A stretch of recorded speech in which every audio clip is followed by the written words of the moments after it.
Kalanidhi astro में आपका स्वागत है। मित्रों, आज से हम एक नया कार्य आरंभ कर रहे हैं। जन्म कुंडली अध्ययन फलित के विशेष सूत्र जो जन्म कुंडली को फलित करने के लिए, उसके फलादेश के लिए बड़े महत्वपूर्ण होते हैं। तो आइए आरंभ करते हैं आज के कार्य को। जन्म कुंडली में 12 भाव होते हैं। यहाँ पर 1 नंबर लिखा हुआ है, इसकी जगह 2 नंबर भी हो सकता है, 3 भी, 4 भी, 5 भी, 7 भी, कोई भी हो सकता है। वो जो ये अंक है, ये उस राशि को दर्शाता है कि लगन के अंदर कौन सी राशि है। जैसे 1 नंबर है तो मेष राशि, इसके स्वामी मंगल ग्रह हैं तो मंगल इसके लग्नेश हुए। अगर 2 है तो वृक्ष लगन की कुंडली हुई, उसके स्वामी ग्रह शुक्र हुए। इसके लिए आप हमारे पुराने वीडियो ग्रहों की मैत्री, ग्रहों की विशेष जानकारी आदि देखकर लाभ उठा सकते हैं। प्रथम भाव लगन भाव कहलाता है। यह व्यक्ति के शरीर का प्रतिनिधित्व करता है, व्यक्ति के बचपन का प्रतिनिधित्व करता है। कुंडली में अगर लग्नेश बलवान हो तो व्यक्ति जीवन में उच्च स्थान प्राप्त करता है। अगर लग्नेश कमज़ोर हो तो यह बालारिष्ट योग बनाता है, व्यक्ति का बचपन दुखी रहता है। अब चलते हैं दूसरे भाव धन भाव पर। इसको धन, कुटुंब, परिवार, व्यक्ति का पद आदि इस द्वितीय भाव से, बैंक बैलेंस इस द्वितीय भाव से विचार किया जाता है। तीसरा भाव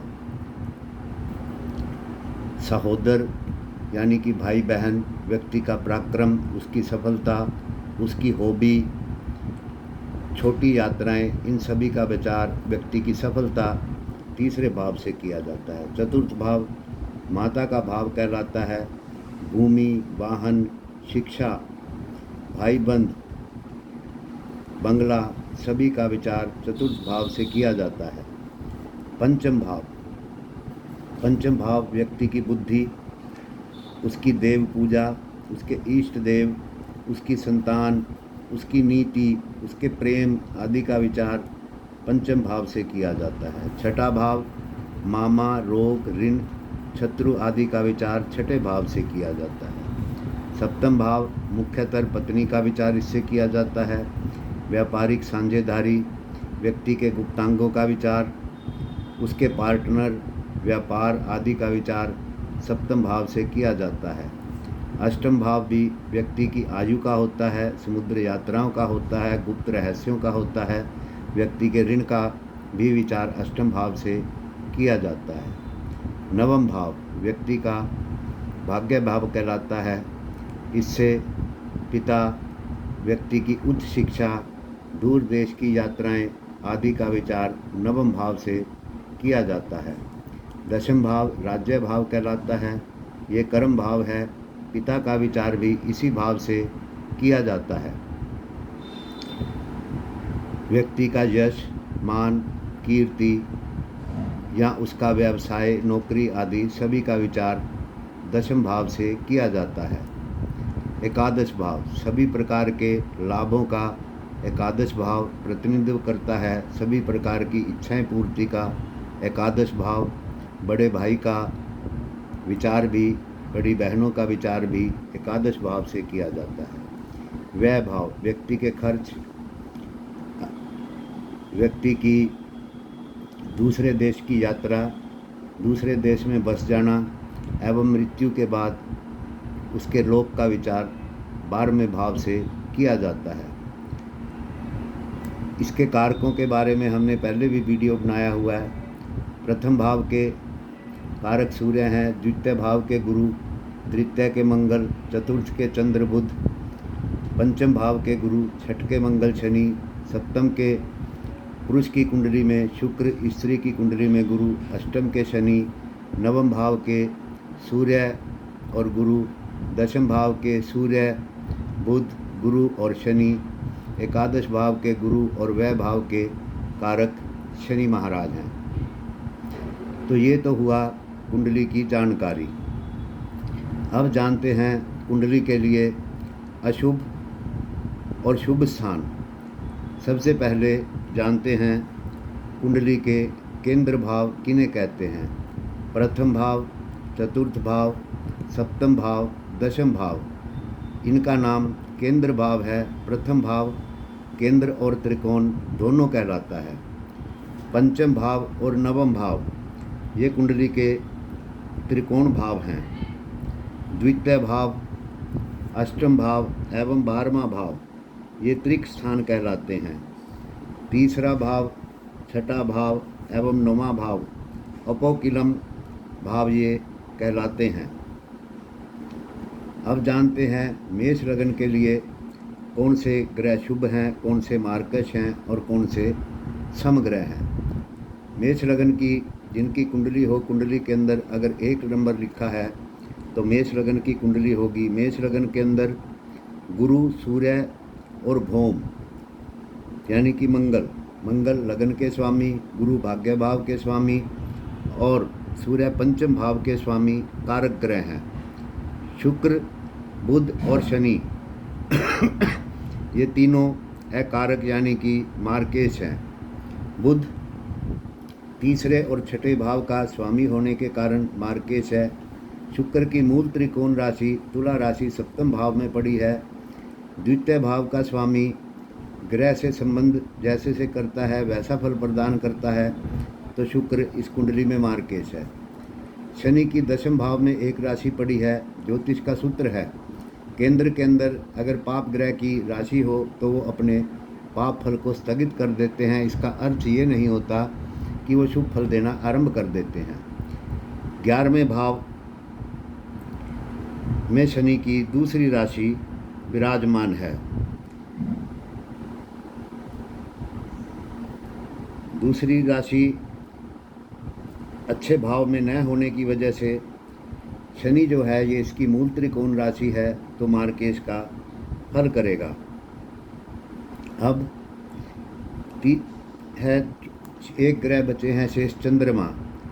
चंद्रमा का पक्ष बल के ऊपर भी बड़ा निर्भर करता है, लेकिन कुंडली के लग्नेश के मित्र ग्रह हैं, इस वजह से ये समग्रह बन जाते हैं यहाँ पर, क्योंकि शुभ होने पर शुभ ग्रह अपना शुभ फल केंद्र में स्थगित कर देते हैं।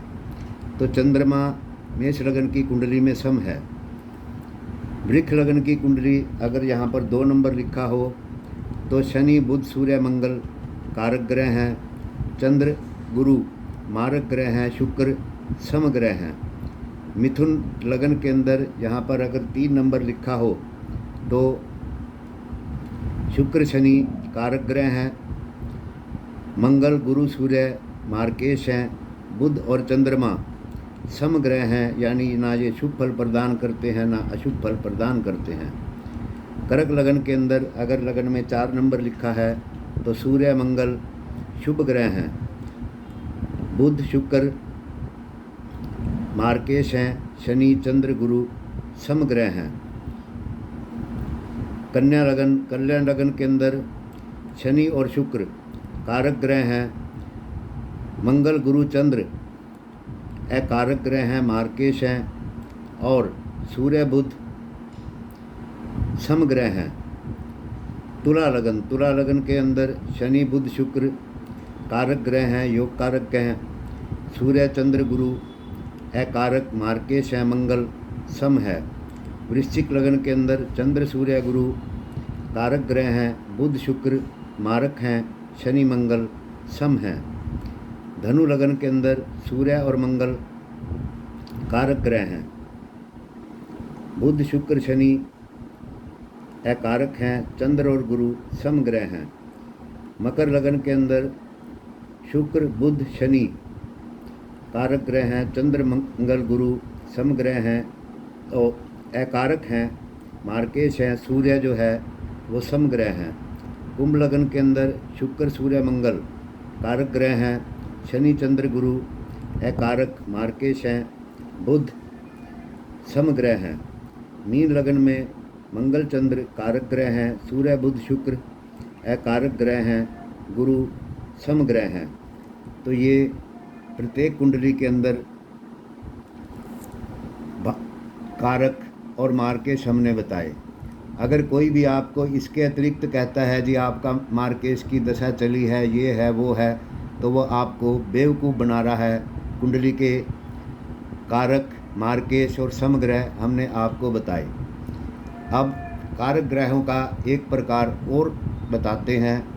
कोई भी ग्रह केंद्र त्रिकोण यानी कि 1, 4, 7, 10, 5, 9 में बैठकर अपनी उच्च राशि, जैसे कर्क राशि में गुरु, तुला राशि में शुक्र, मकर राशि में मंगल एवं शनि और मेष राशि में सूर्य और मंगल अगर बैठे हों, अपनी उच्च राशि, अपनी मूल त्रिकोण राशि सब ग्रह ही हो, मित्र ग्रह की राशि में हो, तो वो भी ग्रह कारक होते हैं। अतः शुभ फल प्रदान करने वाले ऐसे ग्रह होते हैं। तो ये कुंडली के कारक, मारक आदि का विचार हमने किया। अब एक बड़ी समस्या रहती है कि कुंडली के अंदर कैसे जाने कि ग्रह शुभ है या अशुभ। प्रत्येक जन्म कुंडली के अंदर चार्ट में ग्रहों की बाल आदि अवस्थाएं लिखी होती हैं। आपने कुछ नहीं करना, सिर्फ आप देखें कि ग्रह की बाल अवस्था है, कुमार अवस्था है, युवा अवस्था है, वृद्ध अवस्था है।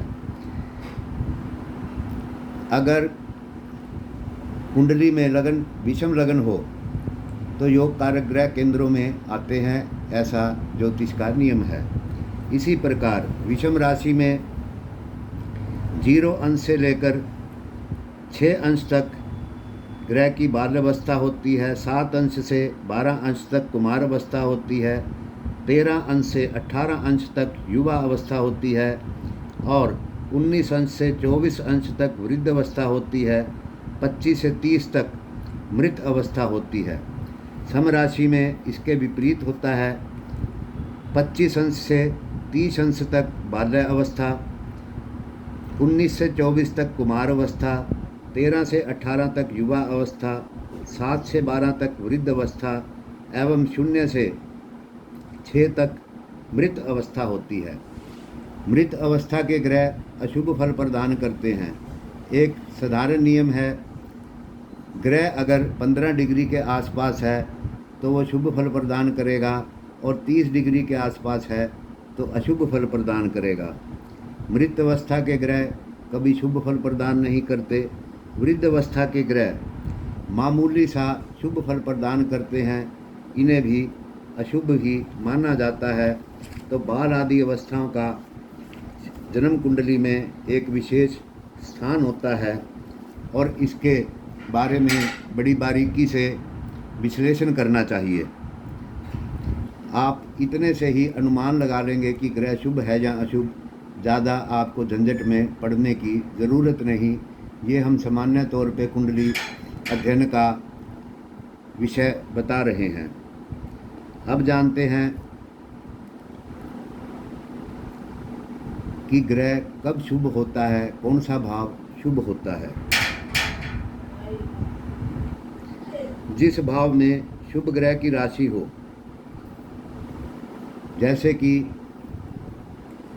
ये 9 नंबर भाग्य भाव है, इसमें शुभ ग्रह गुरु की राशि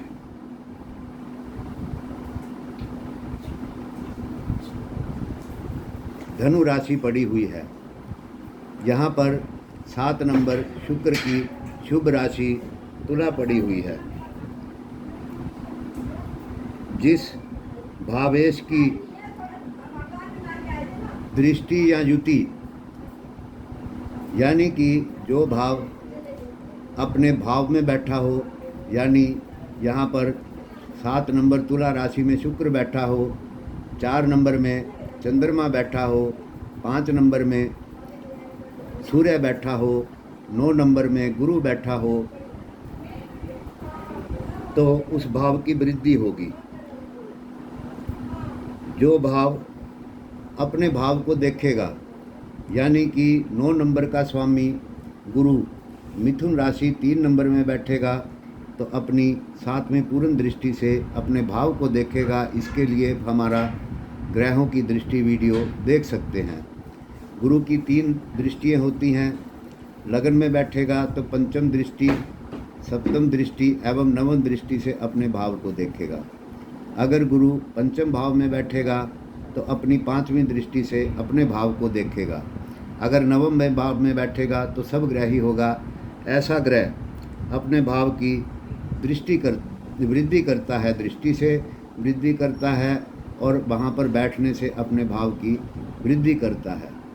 यहाँ जिस भाव पर भी शुभ ग्रहों की दृष्टि होती है, मान लो गुरु एकादश भाव 11 नंबर में बैठा है तो 5वीं दृष्टि से तृतीय भाव को देखेगा तो आपकी सफलताओं में गुरु सहायक होगा। 7वीं दृष्टि पंचम भाव पे पड़ेगी तो आपकी बुद्धि, संतान, आपकी प्लानिंग में गुरु सहायक होगा, उसकी वृद्धि करेगा। 9वीं दृष्टि सप्तम भाव पे आने से पत्नी की, व्यापार की, पार्टनर की आदि कामों में लाभ कराएगा।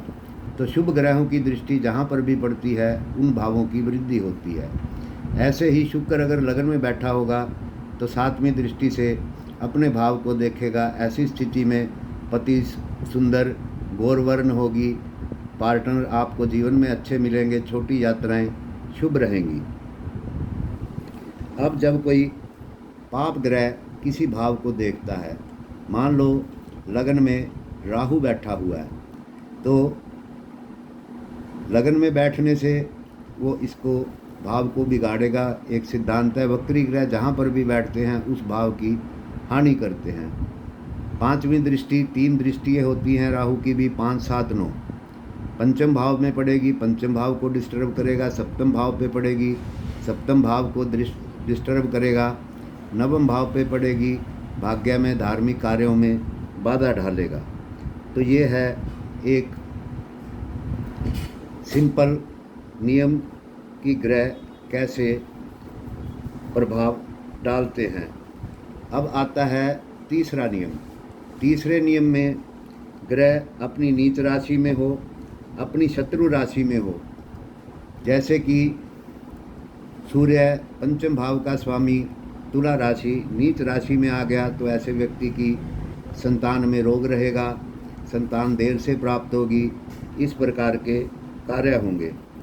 शत्रु राशि यानी कि 10वें भाव में, मकर राशि में, कुंभ राशि में अगर सूर्य बैठा है तो वह अपने भाव को बिगाड़ेगा, यानी कि पंचम भाव की हानि करेगा। तो इस प्रकार से आप सूर्य से जो ग्रह अस्त हो जाता है, कुंडली के अंदर आप कुंडली देखेंगे उसमें आपको लिखे हुए मिलेंगे कि सूर्य अस्त है या उदय है। जहाँ पर ग्रह अस्त होगा, ए अक्षर उस ग्रह के आगे लिखा होगा तो अस्त ग्रह भी अशुभ फलदायी देते हैं। तीसरी बात है कि ग्रह कहाँ पर स्थित हैं और किस भाव के स्वामी हैं और किस भाव को देख रहे हैं। जैसे 6ठे, 8वें, 12वां भाव, इन्हें बुरा भाव माना जाता है। अगर लगन का स्वामी मंगल 6ठे भाव में, 8वें भाव में और 12वें भाव में चला जाता है तो व्यक्ति का स्वास्थ्य कमज़ोर होगा।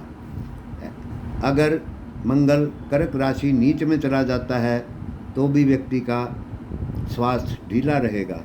लेकिन इसमें एक दूसरा सिद्धांत और लगता है। यहाँ पर आप देखें कि चंद्रमा की राशि में नीच का होकर ग्रह बैठा है, ठीक है।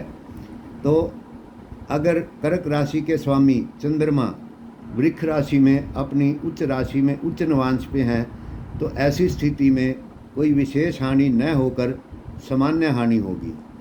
अगर मंगल यहाँ पर अपनी उच्च राशि में बैठे हैं और इसके स्वामी शनि 6ठे, 8वें या 12वें भाव में है तो भी व्यक्ति का स्वास्थ्य जो है ढीला ढाला रहेगा। यानी भाव के स्वामी और भावेश के स्वामी दोनों का विचार करना अति आवश्यक है। अब 6ठे, 8वें और 12वें भाव के स्वामी जहाँ पर भी बैठते हैं वो उस भाव को बिगाड़ते हैं। यानी छठे भाव का स्वामी अगर पंचम भाव में बुध आ जाएगा, आपको पेट के रोग देगा, अंतड़ियों के रोग देगा, संतान के साथ शत्रुता पैदा करेगा। तो 6, 8, 12 भाव के स्वामी जहाँ पर भी बैठते हैं उन भावों की वो हानि करते हैं।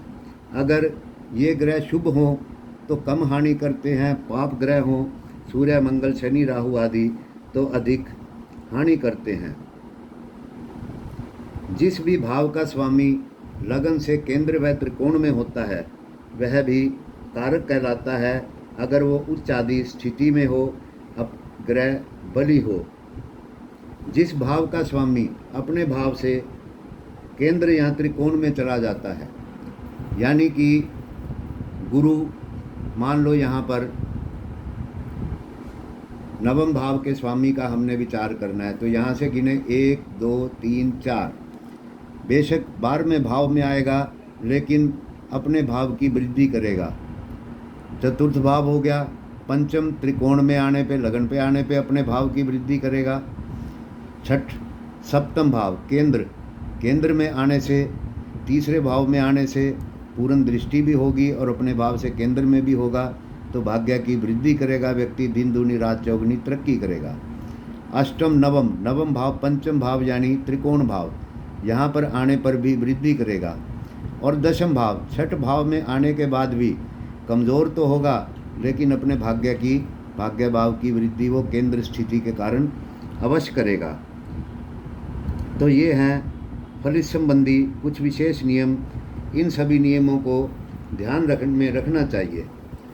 अब एक नियम और जानते हैं कि जैसे एक ग्रह की 2 राशियां हैं, एक राशि केंद्र में आ गई, एक राशि छठे 8वें भाव में आ गई। जैसे यहाँ पर 10 राशि है मकर राशि और यहाँ पर 11 नंबर कुंभ राशि है। ये सिंह लगन की स्थिति हुई। तो अब ये देखना होगा कि शनि किस भाव का स्वामी विशेष फल करेगा। शनि की मूल त्रिकोण राशि केंद्र में पड़ी है, सप्तम भाव में पड़ी है, तो शनि व्यापार, पत्नी, पार्टनरशिप, व्यक्ति के गुप्तांग, पत्नी का स्वरूप, शनि मुख्य जो